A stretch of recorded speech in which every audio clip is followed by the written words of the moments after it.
Hello friends, welcome to High Rankers. इस video में हम करने वाले हैं कक्षा 10 सूरदास के पद्यांश का पूरा एक्सप्लेनेशन। इसके अलावा आपको कोई भी वीडियो देखने की नीड नहीं पड़ेगी। इसमें सारी चीजें कवर हो जाएंगी, जैसे कि सारे के सारे पद्यांश का एक्सप्लेनेशन तो होगा ही, लाइन बाय लाइन एक्सप्लेनेशन होगा, प्लस इसमें इससे रिलेटेड क्वेश्चन आंसर्स, प्रश्नोत्तर और एमसीक्यूज जो होते हैं, बहुविकल्पीय प्रश्न जो होंगे वो भी कवर होंगे। तो चलिए शुरू करते हैं। सबसे पहले मैं आपको ये समझा देती हूँ कि इसमें है क्या पूरा। इसमें क्या है, उद्धव शिक्षा का पूरा प्रसंग बताया गया है, यानी कि इसमें उद्धव कौन है, इसमें कान्हा जी के मित्र हैं। तो इसमें क्या है, जब कृष्ण मथुरा चले जाते हैं तो गोपियों का जीवन जो है ना विरह से भर जाता है, वो उनको याद करती हैं बहुत ज्यादा। तो वो दिन रात कृष्ण की स्मृतियों में डूबी रहती हैं। तो नंद जी के आग्रह पर कृष्ण ने अपने मित्र उद्धव को गोकुल भेजा, ताकि वो गोपियों को योग ज्ञान का, वैराग्य का उपदेश दे सके, जिससे उनका मन संसार और प्रेम से हटकर आत्मचिंतन में लग जाए। तो चलिए शुरू करते हैं। उधो तुम हो अति बड़भागी, अपरस रहत स्नेह तगाते, नाहिन मन अनुरागी। पुर इन्हीं पात रहत जल भीतर, तारस देह न दागी। ज्यों जल माह तेल की गागरी, बूंद न ताको लागी। प्रीति नदी में पाँव न बोर्यो, दृष्टि न रूप परागी। सूरदास अबला हम भोरी, गुर चाटी ज्यों पागी। अब देखिए, उद्धव तुम हो अति बड़भागी। उद्धव यहाँ पर किसको बोला गया है, हे उद्धव। उद्धव को बोला गया है। उद्धव कौन है, कृष्ण जी के मित्र हैं। मैंने प्लॉट में ही आपको समझाया कि किस तरीके से इसमें कान्हा जी चले गए हैं यहाँ से, और जो गोपियां हैं थोड़ा उनके लिए बेचैन हैं, उनका मतलब उनको मिस कर रही हैं एक तरीके से। तो यहाँ वो ना अपने मित्र को भेजते हैं, उद्धव को। तो उनके लिए ये बात है यहाँ पर, हे उद्धव तुम तो बहुत ही भाग्यशाली हो। गोपियां कहती हैं उन्हें, हे उद्धव तुम तो बहुत ही भाग्यशाली हो, क्योंकि तुम्हारा मन सांसारिक प्रेम या मोह से नहीं जुड़ा हुआ है। अपने बारे में वो ऐसे बताना चाह रही हैं कि तुम तो बहुत ही भाग्यशाली हो, हम तो मतलब कान्हा जी के प्रेम में ही रमी हुई हैं। यहाँ पर है ना, एक तरीके से वो कटाक्ष भी कर रही हैं एक तरीके से। अभी आगे पढ़ते हैं, आपको समझ में आएगा। दूसरी लाइन देखिए, अपरस रहत स्नेह तगाते, नाहिन मन अनुरागी। मतलब क्या है इसका, तुम प्रेम भाव को छूते भी नहीं, मतलब तुम्हारे अंदर प्रेम भावना है ही नहीं, मतलब कि तुम्हारा किसी से लगाव ही नहीं है, तुम्हारा मन किसी से प्रेम नहीं करता, तुम पर किसी भी प्रकार का स्नेह या प्रेम असर नहीं करता। पुर इन्हीं पात रहत जल भीतर, तारस देह न दागी। अब इसका मतलब देखिए, यहाँ पर एग्जाम्पल दिया गया है, एक उदाहरण दिया गया है। जैसे कमल का पत्ता पानी में रहता है फिर भी गीला नहीं होता, तुम भी संसार में रहकर संसारिक प्रेम से अछूते हो, तुम्हें लेना देना ही नहीं है कोई भी इस तरीके से, किसी से मोह ही नहीं। अगला देखते हैं, जो जल माह तेल की गागरी, बूंद न ताके लागी। यहाँ पर भी उदाहरण दिया गया है, जैसे पानी में तेल से भरा घड़ा रहे लेकिन तेल की बूंद पानी को नहीं छूती है। तुम प्रेम रूपी संसार में वैसे ही प्रेम रूपी संसार में लिप्त ही नहीं हुए हो, संसार में रह तो रहे हो मगर तुम्हें इन चीजों का पता ही नहीं है। तुम तो बड़े ही भाग्यशाली हो।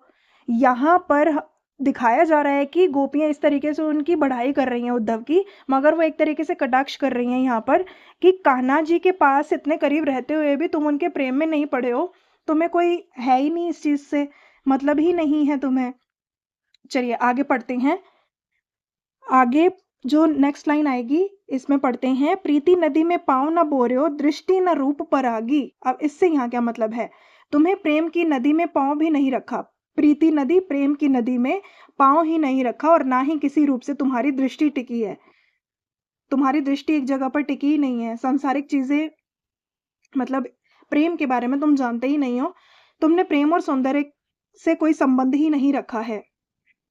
सूरदास अबला हम भोरी, गुर चीटी ज्यो पागी। अब देखिए यहाँ पर हम भोली और अबला नारियां हैं। क्या बोला है, अबला और भोली नारियां हैं जो प्रेम के जाल में ऐसे फंसी हुई हैं जैसे चींटी गुड़ में। अब जैसे गुड़ रखा हो तो चींटियां उस पर जाके चिपक जाती हैं, तो वही कह रही हैं, एक तरीके से वो कान्हा जी से इतनी ज्यादा आकर्षित हैं, जैसे कि चींटी गुड़ में फंस जाती है, वैसे ही हमारे लिए इस प्रेम से निकलना कठिन है, जैसे चींटी गुड़ से चिपक जाती है। यहाँ पर वो कटाक्ष कर रही हैं, ना कि उनकी बढ़ाई कर रही हैं। ठीक है, तो इसका मतलब आपको समझ में आ गया होगा। फिर भी मैं एक बार पूरा प्लॉट दोबारा से समझा देती हूँ यहाँ पर। अगर आपको नोट्स भी चाहिए होंगे तो मैं नोट्स भी प्रोवाइड कर दूंगी आपको। चलिए इसका पूरा एक बार मैं समझा देती हूँ।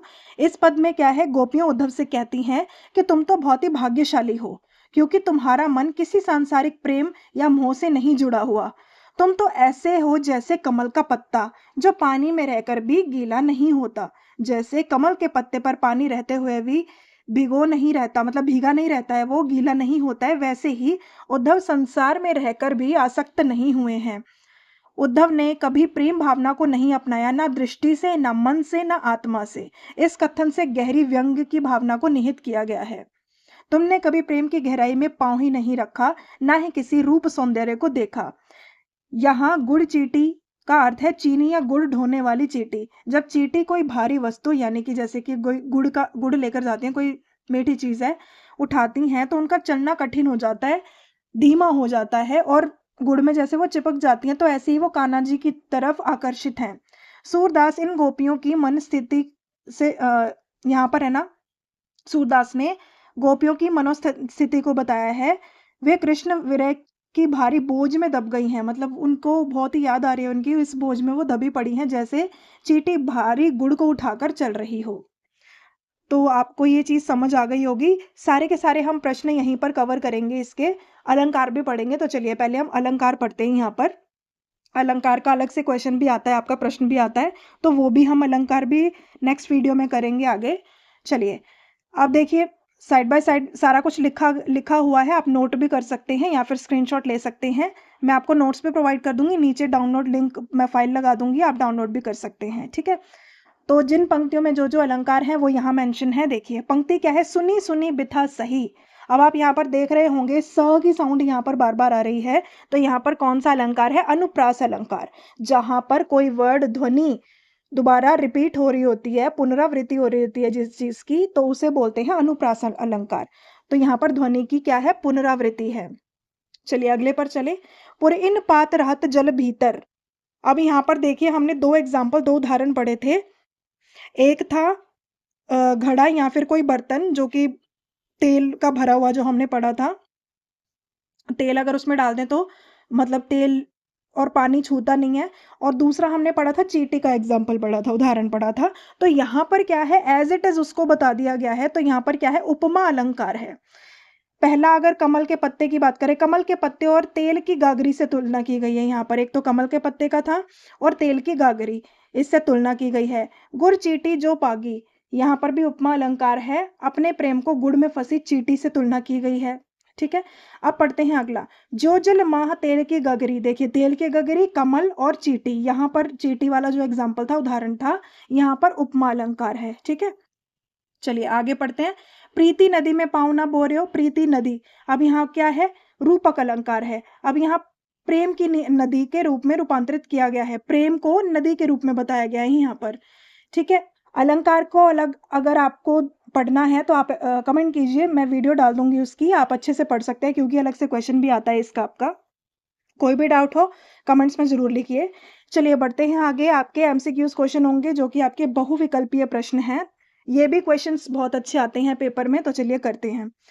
पहला प्रश्न है, गुड़ चीटी जो पागी में गोपी ने अपने प्रेम की तुलना किससे की है? आप बताइए आंसर। फूल से, दीपक से, गुड़ में फंसी चीटी से, या फिर जल में कमल से? गुड़ में फंसी चीटी से, यस करेक्ट। चलिए नेक्स्ट में पढ़ते हैं। पुर इन पात का अर्थ क्या है? पुर इन पात, पानी की बूंद, कमल का पत्ता, मिट्टी का घड़ा, या ईश्वर का नाम? कमल का पत्ता, ठीक है। पात, पात से पत्ता। चलिए नेक्स्ट करते हैं। उद्धव किसके दूत बनकर गोपियों के पास आए थे? किसके दूत बन के आए थे, ये तो हमें पता ही है, आप बताइए।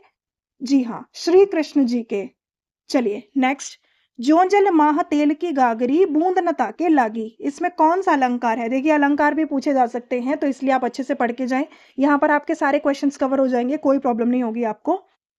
यहाँ देखिए, अभी पढ़ा था हमें कौन सा है, उपमा अलंकार है, यहाँ पर है उपमा अलंकार। चलिए आगे पढ़ते हैं। पद के रचयिता किस भाषा में काव्य रचते थे? सूरदास के बारे में बात हो रही है कि किस भाषा में वो अपने काव्य की रचना करते थे। ब्रज भाषा में, ब्रज भाषा में करते थे। अगला करते हैं। अपरस शब्द का यहाँ अर्थ क्या है? बिना रंग का, बिना स्पर्श का, बिना प्रेम का, बिना दोष का, बिना स्पर्श का, ठीक है। किस काल के कवि हैं सूरदास जी? किस काल के कवि हैं? भक्ति काल के, जी हाँ, भक्ति काल के कवि हैं। प्रीति नदी का तात्पर्य क्या है? प्रीति नदी का मतलब क्या है यहाँ पर? नदी का जल, प्रेम का प्रवाह, प्रेम में डूबना, नदी किनारे मिलना। प्रेम का प्रवाह। गुड़ चींटी का उदाहरण किस भावना को दर्शाता है? हल्कापन, भारीपन, क्रोध या भय। अभी पढ़ा था हमने, भारीपन, भारीपन को दर्शाता है। इस पद में किस प्रकार की भक्ति का चित्रण है? साकार, निर्गुण, प्रेम और कर्म। प्रेम भक्ति का। चलिए, इससे रिलेटेड अब हम प्रश्न उत्तर कर लेते हैं। सबसे पहला प्रश्न देखिए, ये सारे आपके एग्जाम में आए हुए हैं, पेपर वाले क्वेश्चन ही उठाए हैं मैंने, तो चलिए करते हैं। गोपियों ने उद्धव को बड़भागी किस उद्देश्य से कहा है? इसमें क्या व्यंग्य निहित है? पद में आए दो दृष्टांतों से स्पष्ट कीजिए। दो एग्जांपल्स देने हैं आपको यहाँ पर कि गोपियों ने उद्धव को बड़भागी किस प्रकार कहा है। तो गोपियों ने उद्धव को बड़भागी इस उद्देश्य से कहा है कि वे श्री कृष्ण के सखा होकर भी उनके प्रेम और मोह से नहीं बंधे। इस पद में क्या है? व्यंग निहित हुआ है। यह है कि गोपियां ऊपर ऊपर से उद्धव को बड़भागी कहकर उनकी प्रशंसा कर रही हैं, पर वास्तव में वे उन पर क्या कर रही हैं? कटाक्ष कर रही हैं।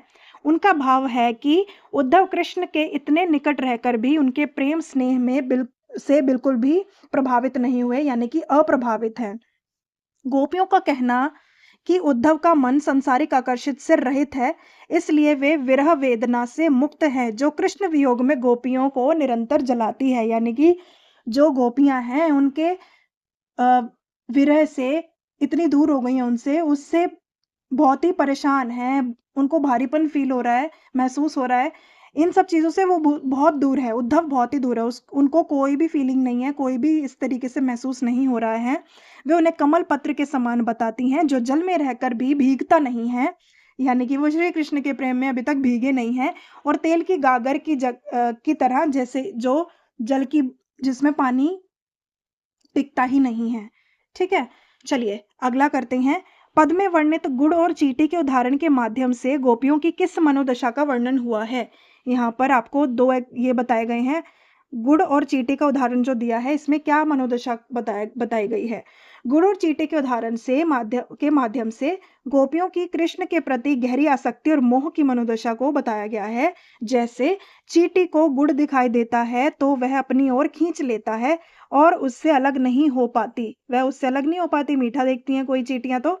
वैसे ही गोपियों का मन कृष्ण के प्रेम में बंधा हुआ है। यह आकर्षण इतना प्रबल है कि उनसे विरह सहन नहीं हो रहा। वे हर समय श्री कृष्ण के मिलने की चाह में व्याकुल रहती हैं। इस दृष्टांत से उनके अटूट प्रेम, भावनात्मक निर्भरता और विरह पीड़ा का चित्रण हो रहा है। चलिए अगले प्रश्न की तरफ बढ़ते हैं। पद के आधार पर लिखिए कि गोपियों ने किन उदाहरणों से सिद्ध किया है कि समीप रहकर भी उनके प्रेम से वंचित ही रहे। किन्हीं दो उदाहरणों से उत्तर को स्पष्ट कीजिए। यहाँ पर मतलब उद्धव के बारे में पूछा गया है कि उनके पास रहकर भी वो दूर क्यों रहे। तो ये हमने जैसे पूरा पढ़ा है तो आपको समझ आ ही गया होगा। एक तो कमल का पत्ता हो गया और एक आपका हो गया जल में तेल गागर वाला जो था। तो चलिए एक बार पढ़ लेते हैं अच्छे से। इसमें दो एग्जाम्पल्स कैसे हैं, दो दृष्टांत क्या दिए हुए हैं? कमल का पत्ता और जल। कमल का पत्ता जल में रहकर भी जल से गीला नहीं होता, ऐसे ही उद्धव कान्हा जी के पास रहकर भी उनके प्रेम में आसक्त उनसे आकर्षित नहीं हुए हैं।